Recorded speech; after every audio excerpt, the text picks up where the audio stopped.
Embark on a journey to uncover the astonishing secrets of the Kaaba, the sacred heart of Islam located in Mecca. Recent scientific breakthroughs have shed new light on its enigmatic black stone, promising revelations that could shake the very foundations of history. Known as the directional focal point for millions of daily prayers, the Kaaba symbolizes unity and devotion across the Muslim world. But what hidden truths are scientists now revealing? Stay tuned as we delve deep into the mysteries of the Kaaba and uncover facts that are as profound as they are revolutionary. Make sure to watch till the end for a revelation you truly won't want to miss. The Kaaba holds great importance to Muslims due to its historical and religious significance. It represents the oneness of Allah as the central site for the annual Hajj and Umrah pilgrimages, where millions of Muslim pilgrims gather to perform rituals around the Kaaba, fostering a sense of community and equality among Muslims. To be exact, the Kaaba is a cuboid building in Mecca, considered the most religious site in Islam. It was built by the Prophet Ibrahim and his son Ismail as the first house of worship dedicated to Allah. But what does the Hajj pilgrimage ritual really mean? Millions of Muslims travel to Mecca, Saudi Arabia every year, and in a single day, Mecca is capable of attracting over 2 million Muslim followers for the annual Hajj pilgrimage, considered one of the 5 pillars of Islam. The Kaaba measures 50 feet high, 35 feet wide, and 40 feet long. It's covered with a black silk cloth known as a kiswa, and it's decorated with gold-embroidered calligraphy. During the ritual of the Hajj, pilgrims must walk around the Kaaba 7 times in a counterclockwise direction, a ceremonial practice that's been going on for 14 centuries. On the southeast side of the building is a gold door. Inside, the floor is made of marble and limestone and has 3 pillars. There, they gather around the Kaaba, often written simply as Kaaba, a cubic-shaped building at the center of Islam's most sacred mosque, Al-Masjid al-Haram. But here is where things get shocking. There is a mysterious stone inside the Kaaba that is black in color, and the reason behind it is quite intriguing. The stone is often described as a fragmented dark rock, somewhere around 2 feet in length.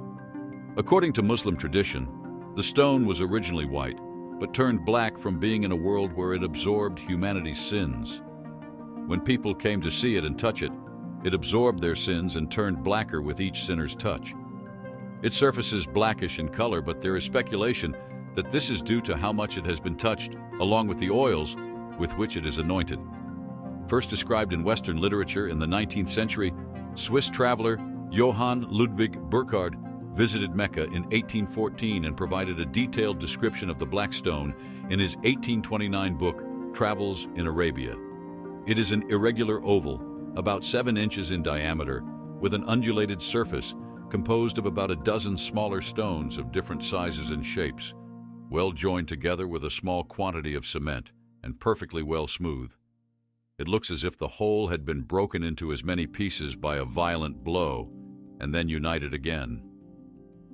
Now the Kaaba is built around a sacred black stone, which is tucked away in the eastern corner, about 5 feet off the ground. Non-Muslims are strictly forbidden from touching it, and most of the year the Kaaba is covered in black cloth. But this is where the story gets really interesting. Muslims believe that Prophet Muhammad once kissed the stone, and during their mandatory, once-in-a-lifetime trip to Kaaba, they try to kiss the black stone if possible. If they are unable to, they simply point to it every time they pass on their 7-circle journey around the Kaaba. Each Muslim pilgrim passes the black stone. They recite a prayer from the Holy Quran, in the name of God, and God is supreme. However, what is the true historical background of this Riviera black stone? The history of the Kaaba black stone is deeply intertwined with Islamic beliefs. Muslims hold the conviction that Allah commanded the construction of the Kaaba. According to the narrative, Abraham, alongside his eldest son Ishmael, built this mosque as a reflection of Allah's heavenly abode. Regarded as possibly the oldest mosque on earth, it's believed that the Kaaba had initial usage by pagans before the advent of Islam. As per Islamic tradition, the Prophet Muhammad placed the stone securely in the Kaaba's wall in the year 605 AD. Muslims also assert that the Kaaba stone once belonged to the stones of heaven, and various versions of its origin story share similarities. Some believe that when Adam was expelled from the Garden of Eden due to sin, the black stone was bestowed upon him to cleanse his sins and grant him re-entry into heaven. Alternatively, there is a belief that Archangel Gabriel brought the ancient stone from a nearby mountain, but some recent scientific discoveries show that the stone actually suffered notable damage throughout its existence. And this is where it gets shocking. During the Umayyad siege of Mecca in 683 AD, it was reportedly struck and shattered by a stone launched from a catapult. In 930 AD, it was pilfered by the Carmatians, a small Shiite sect who took it to their base in Hajar, that's modern-day Bahrain. Despite their attempt to redirect the Hajj away from Mecca, pilgrims continued to revere the spot where the black stone had been, prompting the return of the pieces. Did you know that there are even accounts of fatal consequences for those attempting to make contact with the stone? In the 11th century, a man purportedly tried to smash it and was instantly killed, causing only minimal damage to the stone. In 1674, according to the Swiss traveler Johann Ludwig Burckhardt, someone smeared the black stone with excrement, attributing the act to Persians, who were subsequently cursed by other Muslims for centuries. Apparently, the stone remains fragmented into several pieces, estimated to range from 7 to 15 fragments. These pieces are held together by a silver frame, fastened to the stone with silver nails. Now, did you know that not everyone is permitted to enter the Kaaba? And you might want to pay close attention to this next part now. Access to the interior of the Holy Kaaba is tightly controlled, with only a select few individuals granted a privilege. Apparently, the keepers of the Kaaba, appointed by the Saudi Arabian government, have exclusive access to enter and are responsible for maintaining the cleanliness and upkeep of this sacred space. There are instances where special access may be granted to dignitaries or officials, although such occasions are rare and contingent upon specific circumstances and permissions. It is noteworthy that ordinary pilgrims are not allowed inside the Kaaba during Hajj and Umrah. Now, what does the Kaaba symbolize for Muslims? The Holy Kaaba holds immense significance for Muslims, representing the spiritual nucleus of Islam and regarded as the house of Allah.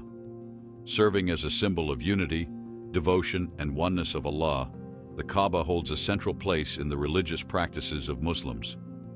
During prayers, Muslims universally turn to it, the Holy Kaaba, a practice known as Qibla, underscoring the unity of the Muslim community, regardless of geographical or cultural distinctions.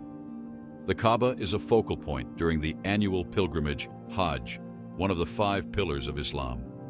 Millions of Muslims, diverse in backgrounds, converge in Mecca to engage in rituals centered around the Kaaba during the Hajj and Umrah. Hajj, a profound spiritual journey, emphasizes humility, equality, and the unity of believers.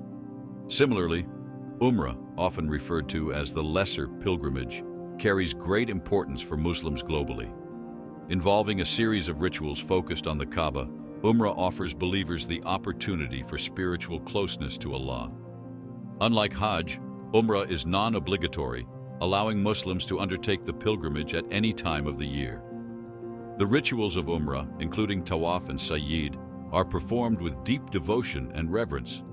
Muslims embark on the journey to Umrah to seek spiritual renewal, draw closer to their faith, and experience a profound sense of unity with fellow believers at the sacred center point of Islam, the Kaaba. But that's not all, and here's where things get really fascinating. Beyond the Kaaba, Mecca boasts several other holy places integral to Islam. The Masjid al-Haram, the grand mosque enveloping the Kaaba, stands as the world's largest mosque and serves as a gathering place for Muslims throughout the year and during pilgrimage. Another significant site is the well of Zamzam, believed to have provided water to Prophet Ismail and his mother Hajar. The hills of Safa and Marwa, where the Sayyid ritual takes place, are also considered sacred. However, skeptics have put forth a bold speculation about the nature of the black stone. Could the Kaaba black stone be a meteorite? As no scientific studies have been permitted on the stone, the possibilities of its composition remain a subject of speculation. Theories have varied, suggesting the stone to be basalt, agate, or obsidian rock, while some even entertain the idea of it being an alien artifact. One hypothesis suggests that the stone is a meteorite revered by pre-Muslim pagan Arabs. Anthony Hampton and his team of geologists at Oxford University acknowledge the fog surrounding the stone, emphasizing that its caretakers have not allowed any scientific tests due to cultural and religious reasons. Consequently, efforts have been made to gather information through alternative means. Local samples of sand from a 2-kilometer radius of the stone revealed significant amounts of iridium, a metal commonly found in meteorites, surpassing its average abundance in the Earth's crust. Shatter cones, a rare geological feature associated with meteorite impact craters or underground nuclear explosions, were also discovered. However, there is a shocking discovery made by some other scientists, and you might want to listen closely now. According to a conflicting study conducted by Robert S. Dietz and John McCone at the University of Illinois in 1974, it suggested that the black stone was likely neither a meteorite nor of supernatural origin. An anonymous Arab geologist, having made the Hajj and examined the stone, observed diffusion banding indicating its probable identity as an agate rock. Despite the ongoing debate and lack of consensus on its composition, the black stone of the Kaaba remains one of the most renowned holy rocks globally and continues to serve as the focal point of the sacred Islamic pilgrimage. Today, I'll be revealing something shocking that no one has ever revealed before. Until now, the Bible has portrayed Jesus as a savior and a powerful religious leader. But what if I told you that there are some teachings of Jesus that were banned from the Bible? But why were these teachings banned? Were they too difficult to understand? Or did they reveal something that we believers were not supposed to know? Stay with me till the end of this video, where I will reveal the dark truth about the banned teachings of Jesus and some new evidence about him that will definitely shock you. To understand what's going on here, we need to go back in time a little bit. In 1945, a group of farmers in Nag Hammadi, Egypt, stumbled upon a clay jar while digging in the ground. They had high hopes for finding treasure, but their excitement quickly turned to disappointment when they unearthed a collection of texts instead. Little did they know that these texts would prove more valuable than any material riches they had anticipated. These texts, known as the Qumran Cave Scrolls or the Dead Sea Scrolls, were like a banker's dozen. 13 ancient manuscript scrolls, snugly bound with leather. They caught the eye of the researchers far and wide, stirring up curiosity and intrigue. Interestingly, one of these scrolls managed to escape the country through some clandestine means and even made an appearance on the notorious black market. As fate would have it, fragments of this particular scroll found their way into the Carl Jung Foundation, unraveling a stunning revelation. It contained none other than the renowned Gospel of Thomas. It was as if a hidden treasure had been unearthed, ready to shed light on ancient wisdom and teachings. Did you know that the Gospel of Thomas, despite not being included in the Bible, provides valuable insights into our understanding of the broader context? Here's where things start to get really shocking. It's unreasonable to solely accept the beliefs and codes that the Church wants us to believe as the ultimate truth. This remarkable text, known as the Gospel according to Thomas, starts with the words, "These are the secret sayings which the living Jesus spoke and which Didymus Judah Thomas wrote down." Unlike the traditional Gospels, the Gospel of Thomas takes a different path and breaks away from the usual narrative structure. It doesn't recount significant events in Jesus' life like his birth, death, and resurrection. Instead, it consists of 114 cryptic sayings attributed to Jesus, claiming to reveal the hidden teachings he exclusively shared with his disciples. However, there were two interesting verses out of the 114 verses that stood out. The first verse read, Yeshua said, "Whoever lives the interpretation of these words will no longer taste death." The second verse reads, Yeshua said, "Whoever searches must continue to search until they find. When they find, they will be disturbed, and being disturbed, they will marvel and reign over all." What significance do these verses hold for us? Upon closer examination, it becomes apparent that these verses carry a deeper meaning rather than just being descriptive. They teach us that there are no subordinates or superiors. The individual who makes deliberate choices in the present moment, who understands their true inner self as the purpose of existence, as a seeker of knowledge and an explorer of reality, will always discover what they set out to find. Furthermore, they will have dominion over everything they have consciously chosen, already understand and have explored extensively. In other words, they will become the ruler of the realm they have created through their decisions. However, revelations like these were not enough to persuade the church to add them to the Bible. But why? Is the church hiding something that could unlock a deep secret for us? Let's continue with the story. Another gospel called the Infancy Gospel of Thomas takes a crack at shedding light on the first 12 years of Jesus' life, a period that the Gospel of Luke chapter 2 conveniently glosses over. While a good chunk of the text disrespects Jesus as a young boy, it does acknowledge certain facts about him. We find out that Mary and Joseph are his folks, and the story kicks off with a hasty escape to Egypt to dodge Herod's persecution. Even at a tender age, Jesus portrayed as a miracle worker, causing quite a stir. Just like in the canonical Gospels, he pulls off miracles on the Sabbath, making feathers ruffle among those who witnessed. The text even features a scene where Jesus refers to himself as Lord, claims pre-existence, and predicts his own crucifixion. It even suggests that those who witnessed his awe-inspiring power worshipped him as God. Now, there is some debate about who penned the Infancy Gospel of Thomas. It claims to be written by Thomas the Israelite, but that's likely a later addition, and we're not even sure if it refers to the Apostle Thomas.